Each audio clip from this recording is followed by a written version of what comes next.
جی رائے صاحب. جناب چیئرمین، گزارش یہ ہے کہ جب یہ کریش ہوا کراچی میں تو سارا ملک اس کے زد میں آ گیا اور 99 لوگ جو تھے ان کی شہادتیں ہو گئیں، اور یہ ہر علاقے سے یہ لوگ اس پر سوار تھے اور عید کے ایک دن پہلے وہاں پہنچنا چاہتے تھے. لیکن جب یہ ایسا معاملہ ہوتا ہے تو پھر دو صورتیں سامنے آتی ہیں. بڑی سمپل سی بات ہے، اگر تو پائلٹ کی غلطی ہو اس کی اور امپلیکیشنز ہیں، بالخصوص اس کی اپنی زندگی کے وہ فائنینشیل اسپیکٹس جو ہیں وہ سامنے آ جاتے ہیں، کیونکہ وہ تو اب سامنے آ کر یہ نہیں کہہ سکتا کہ یہ غلطی مجھ سے نہیں ہوئی، فلاں سے ہوئی، یا اس کا کیا نتیجہ نکلا. لیکن دوسری طرف اگر کمپنی یا انتظامیہ کی کوئی غلطی ہو تو اس کی امپلیکیشن بہت زیادہ ہوتی ہے، کمپنسیشن بھی بہت دینی پڑتی ہے، اور بالخصوص اس کمپنی کو جس کا وہ جہاز تھا. تو یہ اس کو اگر آپ وے کریں، 1 اور 1 لاکھ کا یعنی فرق ہوتا ہے. آسان بات یہی ہوتی ہے، جو ہے ویسے ظلم، کہ ایک آدمی جو ڈیوٹی کرتے کرتے چلا گیا، شہید ہو گیا، اس کے بھی آخر کوئی باپ ہے، کوئی بچے ہیں، کوئی بیوی ہے،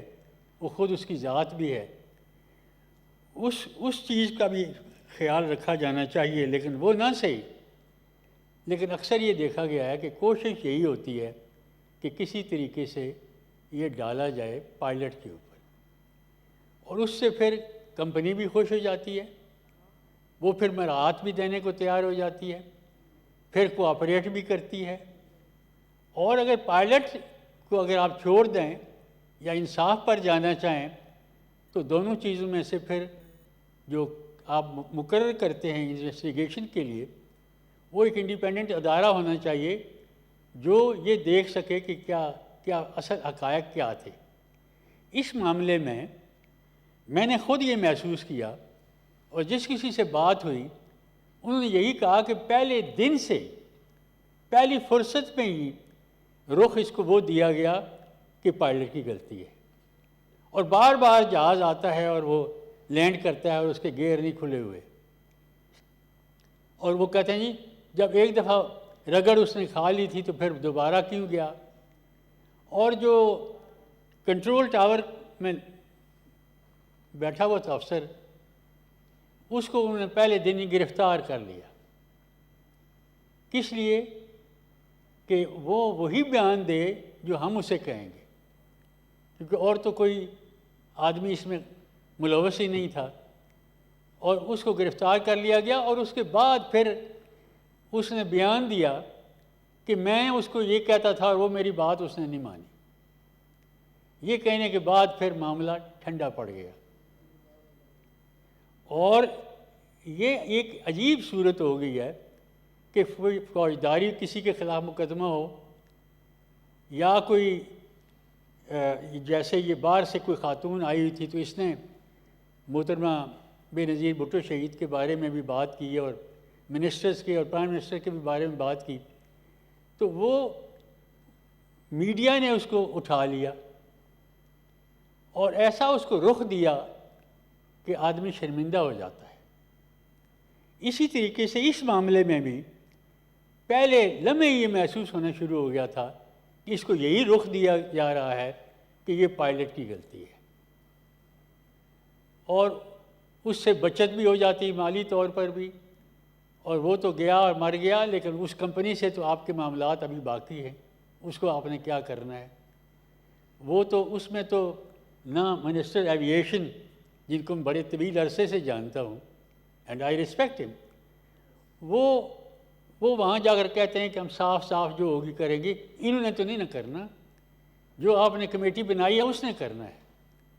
اور وہ وہی کرے گی جو انتظامیہ اس کو کہہ رہی ہے. دوسرے کسی کو اور کو پائلٹس ایسوسیشن کو نمائندگی بھی نہیں دی گئی کہ ہم یہ کیسے کریں جی کہ ایسے لوگوں کو بھی نمائندگی دیں جس کا اس کے ساتھ تعلق نہیں ہے. وہ بتا سکتے تھے کہ ان معاملات میں ہوتا کیا ہے، کیا کیا زیادتیاں ہوتی ہیں، کیا کیا پریشرز ہوتے ہیں، اور پھر جی وہ مل نہیں رہا، جو بلیک باکس ہے وہ مل نہیں رہا، اور یہ معاملہ چلاتے چلاتے جب رواں ہو گیا تو ان کا وہ مل گیا۔ وہ کہاں سے مل گیا جو پہلے نہیں مل رہا تھا؟ وہ چھوٹے چیزیں تو نہیں ہوتی نا، اور ان کے اندر بیپر بھی ہوتے ہیں لگے ہوئے، وہ پتہ لگ جاتا ہے کہ سمندر میں گرا ہے یا باہر گرا ہے، کہ اور اتنا سخت جان ہوتا ہے کہ وہ آدمی اس کو مس نہیں کر سکتا۔ وہ موجود تھا، لیکن اسے یہ ظاہر کیا گیا تیسرے چوتھے دن کہ وہ مل گیا ہے، اور اس کی جو ہے وہ اس کی جو اس کا جو طریقہ کار ہے، اس کو وہی کمپنی کرے گی اوپن جو ملوث ہے، جو فریق ہے۔ تو اس لحاظ سے بڑا دکھ ہوتا تھا، تکلیف ہوتی تھی، ورنہ میرے یہاں کھڑے ہونے کی ضرورت بھی نہیں تھی، لیکن میں یہ سمجھتا ہوں کہ ایک طرف وہ پائلٹ ہے جو اپنے دفاع نہیں کر سکتا، حقائق نہیں بتا سکتا، اور دوسری طرف مالی مفادات ہیں جن کو سامنے رکھا جاتا ہے۔ خواہ کرونا کا معاملہ ہو تو اس میں بھی یہ کہا جاتا ہے کہ جی زندگیاں بچانی ہیں یا مالی طور پر لوگوں کو بحال رکھنا ہے، مال یا جان۔ اس لحاظ سے میں یہ سمجھتا ہوں کہ اس انکوائری کا ہمارے اوپر جو لوگ انڈیپینڈنٹلی دیکھتے ہیں، ہمارا کوئی تعلق اس بیچارے پائلٹ کے ساتھ نہیں ہے۔ ہماری ہمدردی اس وجہ سے ہوتی گئی کہ اس مرحوم کے ساتھ زیادتی ہوتے ہم نے اپنی آنکھوں سے دیکھی، ٹیلی ویژن کے اوپر، اخبارات کے اندر، کہ ایک رخ دیا جا رہا ہے زبردستی جو غیر مناسب ہے۔ شکریہ۔ سینیٹر جاوید عباسی صاحب پلیز۔ بسم اللہ الرحمن الرحیم۔ ماسک پہن لیں۔ بہت شکریہ جناب چیئرمین، آپ نے مجھے اپنی ایڈجرنمنٹ پہ بات کرنے کا موقع دیا، اور اس کا فائدہ یہ بھی ہوگا کہ آج چونکہ پہلے سے منسٹر صاحب آئے ہوئے تھے تو آپ نے آج یہ ایکسیپٹ بھی کر لیا اور ہمیں بات کرنے کا موقع دیا، اور میرے کچھ ساتھی بھی اس پہ ایڈجرنمنٹ موشن پہ بات کریں گے۔ جناب چیئرمین، میں سب سے پہلے ان خاندانوں کے ساتھ میری بڑی ہمدردی ہے، ان فیملیز کے ساتھ جن کے عزیز ہم سے بچھڑ گئے ہیں، اور اللہ میری دعا ہے کہ وہ شہید ہیں کہ اللہ تعالیٰ ان کے لیے جنت میں اعلیٰ مقام انہیں عطا کرے۔ ہمارے یہاں بدقسمتی ہوئی ہے کہ یہ کوئی پہلا حادثہ نہیں ہوا، ہر حادثے پہ ہمارے یہاں رونا دھونا بھی ہوا، ایڈجرنمنٹ موشن بھی ہوئی، بڑی تقریریں بھی ہوئی، حکومت کی طرف سے مختلف اوقات میں، صرف آج ہی نہیں کہا یہ بھی گیا کہ انکوائریز بٹھا دی گئی ہے، انکوائریز رپورٹ آئیں گی، یہاں ہم نے بلیک باکس باہر بھیج دیا گیا ہے، وائس ریکارڈر کی آواز سنیں گے۔ بدقسمتی سے اس ملک کے لوگوں نے پھر کبھی بھی کسی انکوائری کی رپورٹ ہم تک نہ پہنچی،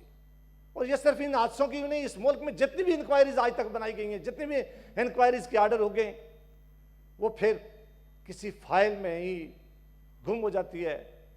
جناب چیئرمین، دنیا میں ایسا ہوتا ہے کہ لوگ جب ریٹائر ہو جاتے ہیں یا بہت عمر گزر جاتی ہے تو پھر کتابیں لکھتے ہیں اور پھر وہ سچائی لکھ جاتے ہیں۔ ہمارے ہاں بدقسمتی سے ہم یہ کام بھی نہیں کرتے کیونکہ ہمارا خیال ہوتا ہے کہ بہت سارے لوگ پھر اس سے خفا ہوں گے۔ جناب چیئرمین، ہمارے 7 دسمبر 1916 کو ایک بدقسمت ATR جو چترال سے آ رہا تھا حویلیاں کے پاس گر کے تباہ تھا، 48 اس میں لوگ سوار تھے۔ ان شہیدوں کی بھی ابھی تک ہمارے پاس غم تھا کہ ایک اور بہت زیادہ 22 مئی 2020 کو جو لاہور سے ایک ہمارا A320 یہاں سے کراچی گیا تھا، بالکل لینڈ کرنے سے کچھ سیکنڈ پہلے کریش ہو گیا ایک سول آبادی کے اوپر، اور 97 لوگ جو ہیں وہ اس میں شہید ہو گئے۔ جناب چیئرمین، اس وقت عید بھی قریب تھی، کرونا کا بھی بڑا زور تھا، لیکن میں سمجھتا ہوں کہ اس حادثے نے پاکستان کے ہر گھر میں اس طرح فیل ہو رہا تھا کہ ہر گھر میں ماتم ہوا ہے، ایک تو ان فیملیاں جن کے گھروں میں ہوا ہے، لیکن یقین مانے کہ پاکستان کے ہر گھر، ہر فرد، ہر دل رکھنے والی ماں اور بہن جو ہے، اور ہر مرد اس پہ روئے اپنے گھروں میں، یہ جو حادثہ ہوا ہے، اور یہ